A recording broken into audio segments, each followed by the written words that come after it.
근데 7억 2천만 원이에요. 이게 3년 동안 이 7억 2천만 원을 내야 되냐 말아야 되냐, 얼마나 스트레스를 많이 받았겠습니까? 그래서 이렇게 누가 보상하냐, 이 마음의 고생을. 네, 안녕하십니까. 광주부동산 채널 박소장입니다. 네, 반갑습니다. 오늘은 오피스텔 이야기를 좀 해보려고 합니다. 사실 오피스텔이 굉장히 애물단지죠. 그러다 보니까 거래도 잘 안 되고, 물론 10년 전에 사신 분들, 이런 분들이야, 분양가보다 조금 오르신 분들은 있겠지만, 요즘에 관심을 잘 안 갖죠. 근데 그의 제일 큰 요인이 이 오피스텔이 나중에 다른 집을 팔 때, 이 양도세 비과세였다가 비과세가 깨지는 경우가 종종 있죠. 왜요? 오피스텔이 업무시설인데 주거용으로 쓰면 사실상 주거로 보겠다. 그래서 주택수로 포함이 되다 보니까 이런 그 세금 관련해 갖고 굉장히 불리한 포지션들 때문에 요즘에 이제 굉장히 애물단지죠. 그러다 보니까 거래량도 얼마 안 뜨죠. 이런 것들이 내놔도 좀 잘 팔리지가 않고 그러고 있는 실정인데, 얼마 전에 대법원 판결이 났어요. 그런데 이런 방법이 있나, 이런 방법 때문에 결국에는 대법원에서 주택으로 간주가 안 돼서 온전하게 주택을 비과세를 받을 수 있었던 그런 사건입니다. 어떤 사건인지 좀 자세히 보도록 하겠습니다. 자료 살펴보도록 하겠습니다. 세정일보에 나온 이야기인데, 세금 폭탄 맞은 오피스텔의 눈물 닦아준 대법원 판결. 정말 요즘에 오피스텔 눈물이 철철 나고 있죠. 근데 대법원 판결에서 이 눈물을 닦아줬다. 어떤 내용인지 좀 살펴보도록 하겠습니다. 대법원 정황만으로 주택간주 중과세는 위법하다. 이런 취지고요. 과세당국의 통상적 주택인정 중과세 관행에 쐐기를 박는 그런 판결이었다. 요지를 보면 이렇습니다. 어떤 내용인지를 좀 살펴보도록 하겠습니다. 일단은 판결의 요지는 이렇습니다. 대법원은 최신 판례에서 과세 당국이 오피스텔이 공부상 용도가 업무용으로 명시되어 있는데도 정황만으로 막연히 오피스텔을 주택으로 봤다는 거죠. 그래서 이것은 주택인지 업무용인지는 입증 책임은 과세 당국에도 있음에도 불구하고 이거를 거꾸로 납세자들에게 전도하는 것은 위법하다. 야, 너희들이 증명해봐. 이렇게 되는 거죠. 우리는 주택으로 볼 건데 네가 주택이 아닌 것을 오히려 거꾸로 증명해봐. 이런 거죠. 그래서 과세 당국이 신의성실 과세 원칙을 저버리고 오피스텔은 통상 주택으로 인정하고 선의의 납세자에게 양도세 중과를 해온 과세 관행에 제동을 걸었다. 아주 시원하게 이렇게 판결을 내주셨어요. 사실 이제 판사님이 제가 보기에는 이런 사건에 연루가 돼 있다던가 아니면은 주변 지인이 누가 이렇게 해가지고 세금을 맞아갖고 좀 억울하다 이러신 분이 주변에 있지 않았을까? 어쨌든 판결을 너무 시원하게 내주셨어요. 이게 납세자 입장에서. 그래서 어떤 사건인지 좀 보시면요.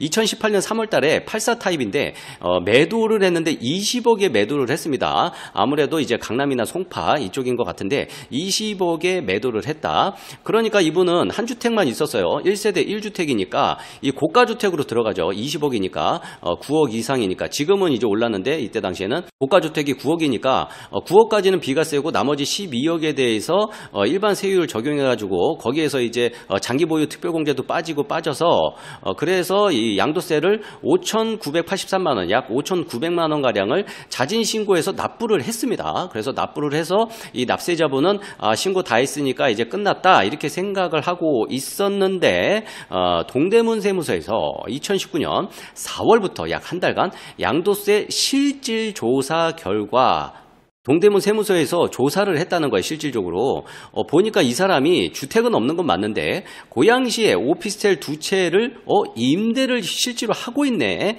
이런 겁니다. 그렇다면 과세관청은 이게 주거용이냐 업무용이라는 걸 이제 판단을 해야 될 텐데 가보니까는 이 냉장고, 주방 용품, 에어컨, 에어컨 욕실, 세탁실 그리고 가스레인지를 갖추고 있고, 그리고 부동산에 내려가 보니까 오피스텔 그 밑에 부동산에 가보니까 광고에 풀옵션 원룸 주거용 이런 식으로 광고를 했다는 거예요. 그래서 이 과세관청은 이거는 실질적으로 주거로 쓰고 있구나, 주거로. 그렇다면은 이분은 1세대 1주택이 아니시죠. 3주택이 되는 거죠. 주거로 쓰고 있으니까. 그래서 2019년 7월 10일에 4일부터 조사를 하고 한 석 달 뒤에 7월 10일에 3주택이네 당신. 그래서 가산세 포함해갖고 얼마요? 7억 2천만 원을 내라고 통지를 한 겁니다. 7,200만 원도 아니고 7억 2천만 원을 내라니까. 이분이 20억을 받아가지고 또 다른 집을 또 매입을 했을 수도 있잖아요. 그렇기 때문에 이 돈이 현금이 없을 수도 있는 상황인데 7억 2천만 원을 더 내래요. 얼마나 날벼락 같은 이야기입니까? 그래서 이분이 너무 억울하다 해가지고 이제 소송을 건 거죠. 그래서 이 납세자는 뭐라고 항변을 했냐면은 두 오피스텔의 임차인, 임차 들어온 사람, 이분이 임대인이고 그리고 임차를 줬는데 이분은 주거용으로 쓰는 게 아니다. 보니까는 직장인으로 출퇴근을 위한 일시 사용 목적에서 임차를 했다며 그 중에 한 사람은 직장이 24시 편의점에 다니고 그 또 한 채의 임차인은 다른 한 사람은 야간 근무가 잦은 유흥업소에 다니고 있어서 주거 목적이 아닌 일시 휴식처로 사용을 하고 있기 때문에 업무용 오피스텔임을 강조를 했다라는 겁니다. 그런데 지금 시청하시는 분들은 일시 사용이나 뭐나 어쨌든 주거용으로 쓴 거 아닌가? 이런 생각을 또 하실 수도 있잖아요. 그런데 이게 비슷한 사례가 뭐였냐면은 제가 한 20년 전에 강남에서 그 오피스텔에 입점부동산에 있었습니다. 입점부동산에 있었는데 그때 당시에 뭐가 유행이었냐면은 풀옵션 단기 임대가 유행이었어요. 광주에도 단기 임대 많죠. 그런데 그게 처음에 강남부터 시작을 했단 말이죠. 한 20여 년 전에. 제가 기억하기로는 그때 당시에 오피스텔이 제가 들어간 게 2005년인가 2006년인가 그랬어요. 그 전부터 유행이었으니까 아마 풀옵션이 처음 시작한 거는 2001년, 2002년도 때 그때 이제 처음 강남에서 시작을 했던 건데 그때 당시에 부동산 중개하는 사람들이 꽤 재밌었습니다. 왜냐면은 월세가 만약에 70이야 그러면은 중개 수수료가 70이었어요. 뭐 1개월을 쓰던 3개월을 쓰던 이게 처음 생기는 거다 보니까 아무도 몰라. 그러니까 뭐 달라는 대로 다 줬던 거예요. 그때 당시에는 외국인들이 와서 좀 많이 사용을 했었어요. 그러다 보니까 임대료를 그렇게 걷었는데 그 이후에 대형 관리업체들이 나타나면서 중개 수수료가 이제 많이 까지긴 했어요. 어쨌든 요지가 그게 아니고 딴 쪽으로 샜는데 제가 그 단기 임대 사업을 제가 그 오피스텔에서 했었는데 이게 단기 사용인데 가끔은 문제되는 경우가 있어요. 어떤 문제냐면은 이게 그 월세를 미납하고 도망가, 관리비를 안 내고 도망가, 그냥 야반 도주하는 사람들이 가끔 있단 말이죠. 그렇다면은 임대인 입장에서는 어떻게 해야 되겠습니까? 당연히 그냥 열쇠 아저씨 불러가지고 열쇠 따고 그냥 짐 그냥 다 뭐 버리던지 어디 맡기던지 그 빼고 이렇게 다시 임차를 놔야 될 거 아니에요. 왜냐면 빨리 임차를 내야 수익이 계속 나는데 이것 때문에 계속 임차를 못 놓고 있지 않습니까? 그런데 임대차법에는 이 사람 짐을 꺼내려면은 명도 소송이라는 걸 해야 돼요. 명도 소송. 그런데 이 명도 소송이라는 게 뭐 짧게는 뭐 3개월, 길게는 6개월, 그리고 뭐 1년까지도 걸리는 경우가 있습니다. 제가 제일 오래 했던 명도 소송은 3년 걸렸던 적이 있어요. 이분이 항소하고 대법원까지 가는 바람에 3년까지 간 적이 있는데 이게 뭐 1, 2년짜리 계약도 아니고 몇 개월 임대 놓으려고 하다가 배보다 배꼽이 더 큰 거잖아요. 그래서 그때 당시에 뭘 했냐면은 저희가 이제 그 임대차 계약서를 안 쓰고 임대차 계약서 이 계약서를 안 썼어요. 뭘 썼냐면은 단기 사용 목적, 단기 사용 계약이라는 걸 했습니다. 단기 사용 계약. 이거는 단기 사용료다. 이거 임차료가 아니고 사용료다. 그렇기 때문에 임대차법에 적용을 받지 않는다. 그렇기 때문에 야반도주 했어. 그냥 문 따고 그냥 다 걸어 잠글 거야. 마치 여관이나 모텔처럼 이런 식으로 우리가 이제 계약서를 바꿔서 사용을 했단 말이죠. 아마 오늘 보시는 사건의 포인트도 약간 그런 것 같아요. 임시 휴식처라는 거예요. 단기 사용 목적이라는 겁니다. 정식 임차가 아니기 때문에 주거용이 아니다. 주거용이 아니다. 그래서 대법원에서 이것을 인정해 준 것이 아닌가 이런 좀 생각이 듭니다.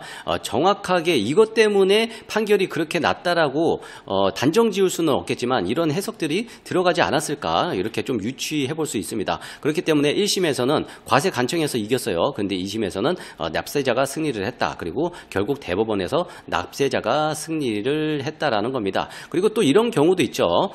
이제 부모가 있어요. 부모가 있고 자식이 있어요. 자식이. 근데 각각 1주택씩 있단 말이죠. 1주택. 그리고 자식도 1주택 있단 말이죠. 그래서 부모가 이거를 팔았어요. 이거를 비과세 해가지고 팔았는데 조세 관청에서 조사를 해보니까 이거를 같이 보니까 둘이 같이 살고 있었어요. 같이 살고 있다. 그러면은 실질 과세잖아요. 양도세는. 그러면은 같이 살고 있잖아요. 그럼 한 집에. 그렇다면 양도세는 어떻게 되죠? 2주택으로 과세가 되죠. 2주택으로 같이 같이 살고 있으니까 조세관청이 어떻게 조사를 했냐? 자식의 이제 카드 내역서를 보니까 부모 주변에서 계속 쓴 내역들이 있다라는 거죠. 그랬기 때문에 주택이라고 추정을 했다라는 겁니다. 당연히 이거 분리 과세돼 있겠죠. 주소가 따로 돼 있었겠죠. 그러다 보니까 이제 비과세인 줄 알고 팔았는데 이제 조사해 보니 같이 살고 있더라. 이런 부분들도 있으니까 구독자 여러분들 부모님과 같이 살거나 자제분과 같이 살거나 하실 때 이렇게 좀 조심하시기를 바라겠습니다. 어쨌든 대법원에서 납세자의 손을 들였는데요. 이 납세자분이 남편이 돌아가시면서 이제 상속을 받으신 모양이에요. 어쨌든 상속이 중요한 건 아니죠. 상속이 중요한 건 아닌데 이긴다고 해도 3년이라는 세월 동안 노심초사 마음의 고생은 누가 보상하냐? 그도 그럴 것이 아까 제가 얼마라 그랬죠? 7억 2천만 원이에요. 7억 2천만 원. 돈이 없을 가능성이 커요. 다른 집 사느라고. 어쨌든 다행인지 어쩐지 이때 당시에는 3주택 중과가 20%였어요. 21년도 넘어가면서 30%로 넘어갔는데 어쨌든 요 구간이었거든요. 근데 7억 2천만 원이에요. 이게 3년 동안 이 7억 2천만 원을 내야 되냐 말아야 되냐 얼마나 스트레스를 많이 받았겠습니까? 그래서 이렇게 누가 보상하냐 이 마음의 고생을 그러면서 항변을 하셨다고 합니다. 어쨌든 오피스텔이 애물단지가 맞죠. 이런저런 해석들이 너무 많다 보니까 애물단지가 많은데 제 생각은 이렇습니다. 양도세 실질 과세 원칙 맞죠? 실질 과세 원칙이 맞는데 아무리 실질 과세 원칙이어도 엄연히 용도가 다르고 양도세 체계도 다른 것까지 주택으로 간주되는 건 너무 과대 해석 아닌가. 이 실질 과세 원칙이 너무 과대 해석된 거 아닌가 저는 이렇게 좀 생각이 듭니다. 주택에만 한정하는 게 맞지 않을까. 오피스텔, 상가, 창고, 컨테이너, 주택, 항만, 항공 여러 가지가 있어요. 이런 데다가 진짜 주택으로 주거로 사용을 하면 집으로 잡아줘야 되는 것이냐 이게 집이냐 과연 말이 안 된다고 저는 생각을 하는데 어쨌든 이런 것들도 현실적으로 바뀌어야 되지 않을까 생각을 하는데 오늘 소개한 이 대법원 판례가 오피스텔 과세 원칙의 어떤 기준점이 좀 되지 않았나 이렇게 좀 생각이 듭니다. 오늘 자료는 여기까지 준비했습니다. 저는 이만 여기서 물러나 보도록 하겠습니다. 지금까지 광주 부동산 채널의 박소장이었습니다.